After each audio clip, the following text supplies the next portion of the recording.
हर हर महादेव। आइए सुनाते हैं पूर्णमासी व्रत कथा एवं विधि। पूजन करने वाला व्यक्ति प्रातःकाल स्नान आदि से निवृत्त होकर किसी पवित्र स्थान पर आटे से चौक पूर कर केले का मंडप बनाकर शिव पार्वती की प्रतिमा बनाकर स्थापित करें। तत्पश्चात नवीन वस्त्र धारण कर आसन पर पूर्व विमुख बैठकर देश काल आदि के उच्चारण के साथ हाथ में जल लेकर संकल्प करें। उसके बाद गणेश जी का आवाहन व पूजन करें। अंततः वर्णादि देवी का आवाहन करके कलश पूजन करें। चंदन आदि सर्पित करें। कलश मुद्रा दिखाएं। घंटा बजाएं। गंध अक्षदी द्वारा घंटा एवं दीपक को नमस्कार करें। इसके बाद ओम पवित्रो वा सर्वथा गतो अपि वा ये स्मरेत पुंडरीकाक्ष से ब्रह्मचित्तर सूचि इस मंत्र द्वारा पूजन सामग्री एवं अपने ऊपर जल छिड़कें। इंद्र आदि अष्टकल्पों का आवाहन व पूजन करें। आइए सुनाते हैं व्रत कथा। द्वापर युग में एक समय की बात है कि यशोदा जी ने कृष्ण से कहा, हे कृष्ण, तुम सारे संसार के उत्पन्न करता पोषक तथा उसके संहार करता हो। आज कोई ऐसा व्रत मुझसे कहो जिसे करने से मृत्यु लोक में स्त्रियों को विधवा होने का भय न रहे तथा यह व्रत सभी मनुष्यों की मनोकामना पूर्ण करने वाले को। श्री कृष्ण कहने लगे, हे माता, तुमने अति सुंदर प्रश्न किया है। मैं तुमसे ऐसे ही व्रत को सविस्तार कहता हूँ। सौभाग्य की प्राप्ति के लिए स्त्री को 32 पूर्णमासियों का व्रत करना चाहिए। इस व्रत के करने से स्त्रियों को सौभाग्य संपत्ति मिलती है। यह व्रत अचल सौभाग्य देने वाला एवं भगवान शिव के प्रति मनुष्य मात्र की शक्ति को बढ़ाने वाला है। यशोदा की कहने लगी, हे कृष्ण, सर्वप्रथम इस व्रत को मृत्युलोक में किसने किया था, इसके विषय में विस्तार पूर्वक मुझसे कहो। श्री कृष्ण जी कहने लगे कि इस भूमंडल पर एक अत्यंत प्रसिद्ध राजा चंद्रहास से पाहित अनेक प्रकार के रत्नों से परिपूर्ण कार्तिक नाम की एक नगरी थी।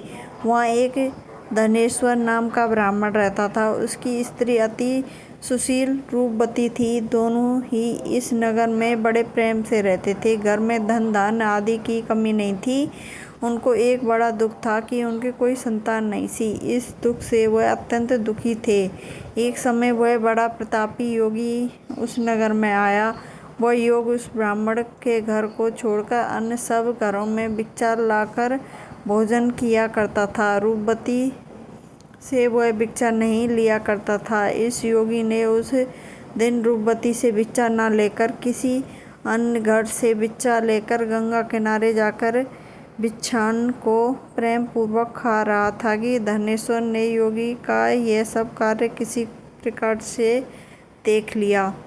अपनी भिक्षा के अनादर से दुखी होकर धनेश्वर योगी बोले, हे महात्मन, आप सब घरों से भिक्षा लेते हैं परंतु मेरे घर की भिक्षा कभी नहीं लेते हो, इसका कारण क्या है? योगी ने कहा कि निसंतान के घर की भीख पतितों के अन्न के तुल्य होती है और जो पतितों का अन्न खाता है वह भी पतित हो जाता है। चूँकि हम निसंतान हैं, अतः पतित हो जाने के भय में मैं तुम्हारे घर की भिक्षा नहीं लेता हूँ। धनेश्वर यह बात सुनकर अपने मन में बहुत दुखी हुआ और हाथ जोड़कर योगी के पैरों पर गिर पड़ा तथा अर्थभाव से कहने लगा, हे महाराज, यदि ऐसा है तो आप मुझको पुत्र प्राप्ति का उपाय बताइए। आप सर्वज्ञ हैं, मुझ पर अवश्य ही कृपा कीजिए। धन की मेरे घर में कोई कमी नहीं है, परंतु मैं पुत्र न होने के कारण अत्यंत दुखी हूँ। आप मेरे इस दुख का हरण करें, आप समर्थवान हैं। यह सुनकर योगी कहने लगा, हे ब्राह्मण, तुम चंडी की आराधना करो। घर आकर उसने अपने स्त्री से सब वार्तालाप कहा और स्वयं तप के निमित्त वन में चला गया। वन में जाकर उसने चंडी की उपासना की और उपासना किया। चंडी ने 16 दिन उसकी स्वप्न में दर्शन दिया और कहा, हे धनेश्वर, जा, तेरे पुत्र होगा, परंतु वह 16 वर्ष की आयु में ही मृत्यु को प्राप्त हो जाएगा। यदि तुम दोनों स्त्री पुरुष 32 पूर्णमासी का व्रत पूर्वक करोगे तो वह दीर्घायु होगा। जितनी तुम्हारी सामर्थ्य हो आटे के दिए बनाकर शिव जी का पूजन करना, परंतु पूर्णमासी को 32 जो जाने चाहिए। प्रातःकाल होने पर इस स्थान के समीप ही तुम्हें एक आम का वृक्ष दिखाई देगा। उस पर तुम चढ़कर एक फल तोड़कर शीघ्र अपने घर चले जाना। अपनी स्त्री से सब वार्तालाप कहना। स्त्री ऋतु स्नान के पश्चात वह स्वच्छ होकर श्री शंकर जी का ध्यान करके उस फल को खा लेगी। तब शंकर भगवान की कृपा से उसको गर्भ हो जाएगा। जब वह ब्राह्मण प्रातःकाल उठा तो उसने उस स्नान के पास ही एक आम का वृक्ष पेड़ देखा, जिस पर एक अत्यंत सुंदर आम का फल लगा हुआ था। उस ब्राह्मण ने उस आम के वृक्ष पर चढ़कर उस फल को तोड़कर प्रयत्न किया, परंतु वृक्ष पर कई बार प्रयत्न करने पर भी वह न चढ़ पाया। तब तो उस ब्राह्मण को बहुत चिंतित हुई। वह विघ्न विनाशक श्री गणेश जी की वंदना करने लगा। हे दयानिधे, अपने भक्तों के विघ्नों का नाश करके उनके मंगल कार्य को करने वाले, दुष्टों का नाश करने वाले, रिद्धि सिद्धि के देने वाले, आप मुझ पर कृपा करके इन बल दें कि मैं अपने मनोरथ को पूर्ण कर सकूं। इस प्रकार गणेश जी की प्रार्थना करने पर उसकी कृपा से धनेश्वर वृक्ष पर चढ़ गया और उसने एक अत्यंत सुंदर आम का फल देखा। उसने विचार किया, जो वरदान से फल मिला है वह यह है, आज और कोई फल दिखाई नहीं देता। उस धनेश्वर ब्राह्मण ने जल्दी से उस फल को तोड़कर अपनी स्त्री को लाकर दिया और उसकी स्त्री ने अपने पति के कथा अनुसार उस फल को खा लिया और गर्भवती हो गई। देवी जी की असीम कृपा से उसे एक अत्यंत सुंदर पुत्र हुआ, जिसका नाम उन्होंने देवीदास रखा। माता पिता के हर्ष और शौक के साथ वह बालक शुक्ल पक्ष के चंद्र की भांति अपने पिता के घर में बढ़ने लगा।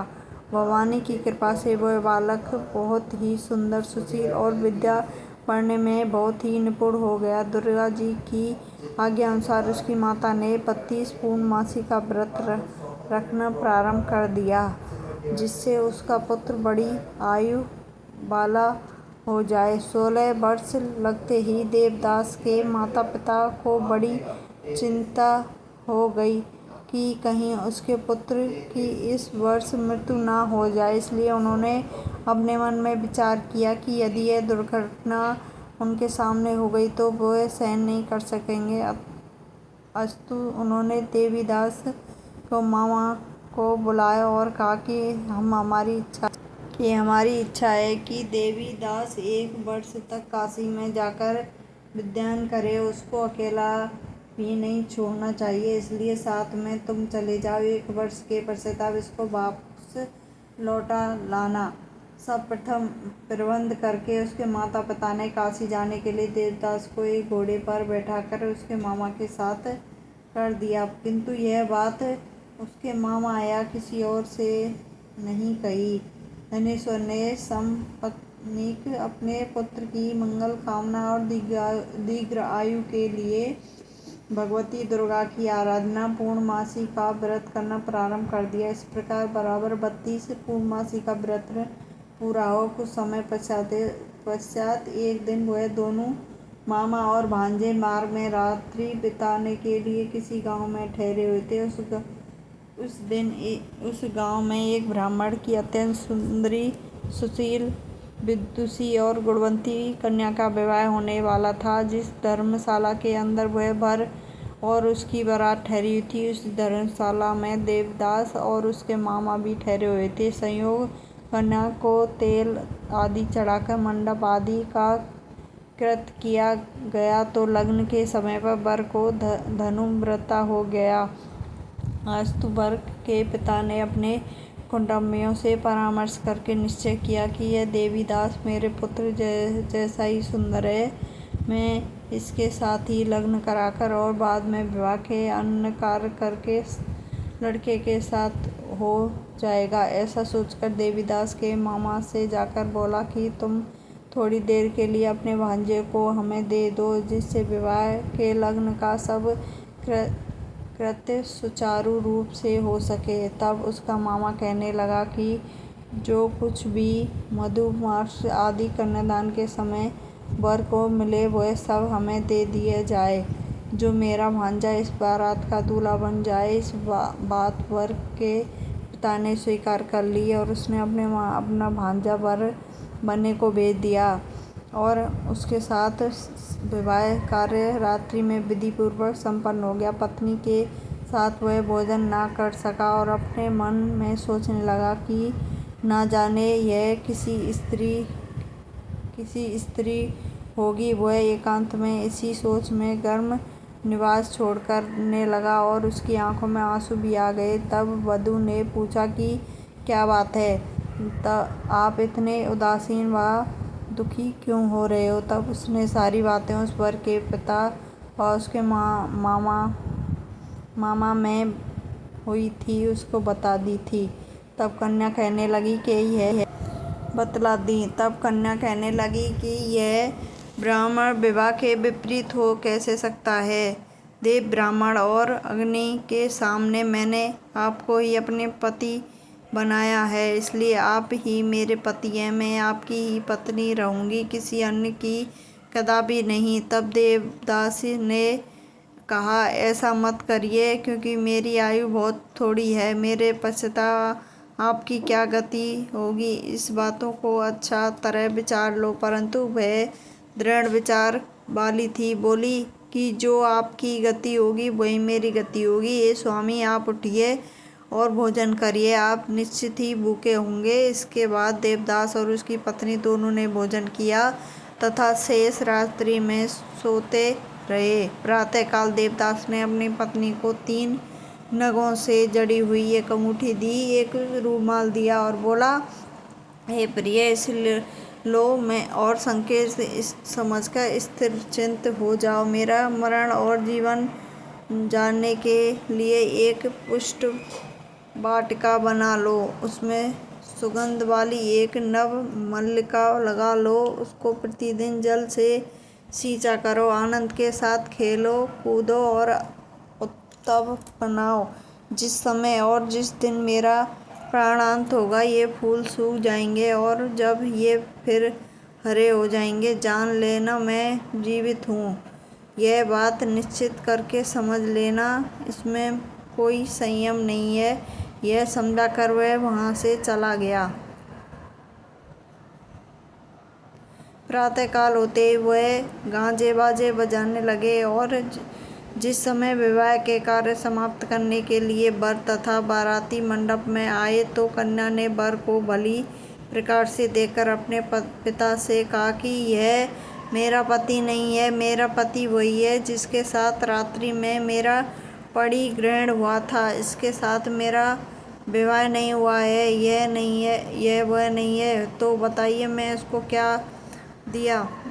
मधुपर्क और कन्या के समय जो मैंने भूषण दिए थे उसे दिखाइए, तथा रात में मैंने क्या गुप्त बातें बताई थीं वह सब सुनाइए। पिता ने उसके कथा अनुसार वर को बुलाया। कन्या की ये सब बातें सुनकर वह कहने लगा कि मैं कुछ नहीं जानता। इसके पश्चात लज्जित होकर वह सब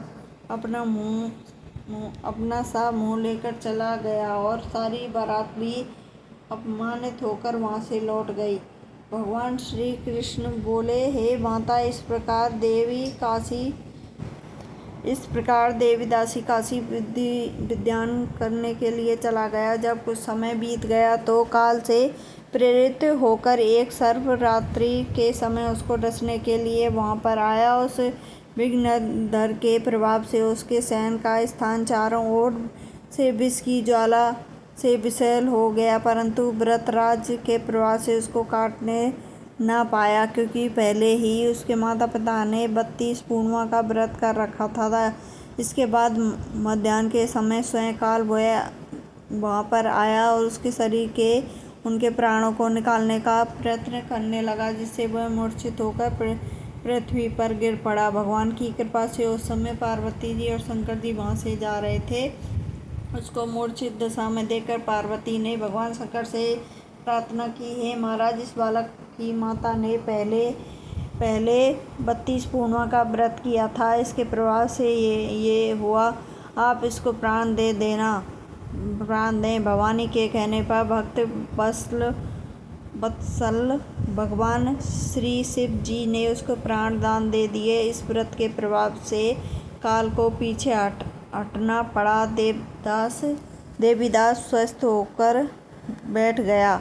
उधर उसकी पत्नी उसके काल की प्रतीक्षा किया करती थी।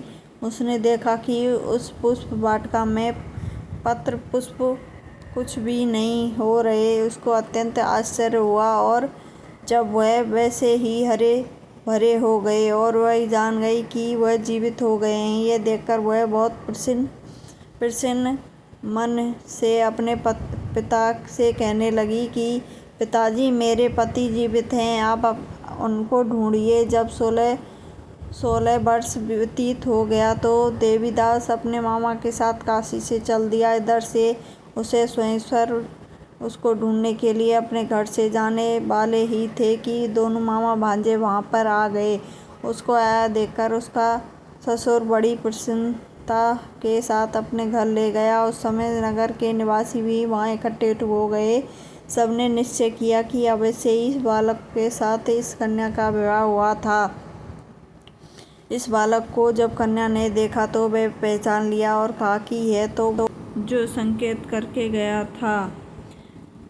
तदुपरांत सभी कहने लगे कि भला हुआ जो यह आ गया, और नगरवासियों ने आनंद मनाया। कुछ दिन बाद देवीदास अपनी पत्नी और मामा के साथ अपने ससुर के घर से बहुत सा उपहार लेकर अपने घर के लिए प्रस्थान किया। जब वह अपने गांव के निकट गया तो कई लोगों ने उसे देखकर उसके माता पिता को पहले ही जाकर खबर दे दी कि तुम्हारा पुत्र देवीदास अपनी पत्नी और मामा के सहित आ रहा है। ऐसा समाचार सुनकर पहले ही उन्हें विश्वास नहीं हुआ, किंतु जब वह लोगों ने भी आकर उनकी बात का समर्थन किया तो बड़ा आश्चर्य हुआ। लेकिन थोड़ी देर में देवीदास ने आकर अपने माता पिता के चरणों में आकर सिर रखकर प्रणाम किया, और उसकी पत्नी ने अपने सास ससुर के चरणों में स्पर्श किया तो माता पिता ने अपनी पुत्र और पुत्रवधू को हृदय से लगा लिया, और दोनों की आंखों में प्रेम आंसू बहने लगे। अपने पुत्र और वधू को आने की खुशी में धनेश्वर ने बड़ी भारी उत्सव किया और ब्राह्मणों को भी बहुत सा दान दक्षिणा देकर प्रसन्न किया। श्री कृष्ण जी कहने लगे कि इस प्रकार से धनेश्वर 32 पूर्णिमा के व्रत के प्रभाव से पुत्रवान हो गया। जो भी स्त्री इस व्रत को करती है वे जन्म जन्मांतर में वैधव्य का दुख नहीं भोगती और सदैव सौभाग्यवती रहती है। ये मेरा वचन है, इसमें कोई संदेश नहीं है। मानना है पुत्र पौत्र को देने वाला, संपूर्ण मनोकामना को पूर्ण करने वाला है। 32 पूर्णिमाओं के व्रत करने से व्रत की सब इच्छाएं भगवान शिव जी की कृपा से पूर्ण होती हैं। सभी प्रेम से बोलो शिव शंकर बोले।